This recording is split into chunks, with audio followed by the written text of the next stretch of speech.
একটা ভোলা ভালা মেয়ে আসছে, ওর কাছে এই ব্লেন্ডারটা বেচতে হবে। ম্যাডাম ম্যাডাম ম্যাডাম, এটা হলো আমাদের বাবু ব্লেন্ডার। এটা হলো আপনার জামাই কি পিসেন যেরকম আপনার মশলা পিসবে সেরকম। আপু একটা ব্লেন্ডার নেই, এটা আপনার জন্য অনেক কাজের হবে। আপনার মশলা কাচ কাচ কাচ কাচ করে সব একদম পিষে ফেলবে। উফ, ভাইয়া অনেক রোদ না, প্রচন্ড গরম পড়ছে, অনেকক্ষণ থেকে আপনি সেলস করতেছেন, নেন একটু পানি খান প্লিজ। ধন্যবাদ আপু, ধন্যবাদ। এই পানিতে বিষ ছিল। বিষ ছিল? জি, আপনার লাইফ ইন্স্যুরেন্স করা আছে? না না আপু, করে নাই করে নাই। ও, তাহলে তো আপনার পুরো মৃত্যুটাই ওয়েস্ট হয়ে যাবে। আপনার লাইফ ইন্স্যুরেন্স করতে হবে।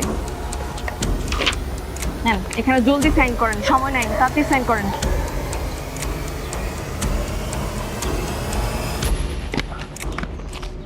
কংগ্রেচুলেশনস ভাই, ইন্স্যুরেন্স হয়ে গেছে। আপনার ফ্যামিলি ইন্স্যুরেন্সের টাকা সময় মতো পেয়ে যাবে। ম্যাডাম টাকা পাবো তো আমি? হ্যাঁ হ্যাঁ, 100% কনফার্ম পাবেন, কোনো সমস্যা নেই। ম্যাডাম আমার ছোট একটা বউ আছে, বড় বড় দুইটা বাচ্চা আছে। টেনশন করেন না, টাকা পেয়ে যাবে। ও আচ্ছা, এটাতে বিষ ছিল না ভাইয়া। আমার সেলস ডান, আমার ইনসেনটিভ কনফার্ম, আপনি ইন্স্যুরেন্সের টাকা পেয়ে যাবেন। কংগ্রেচুলেশন।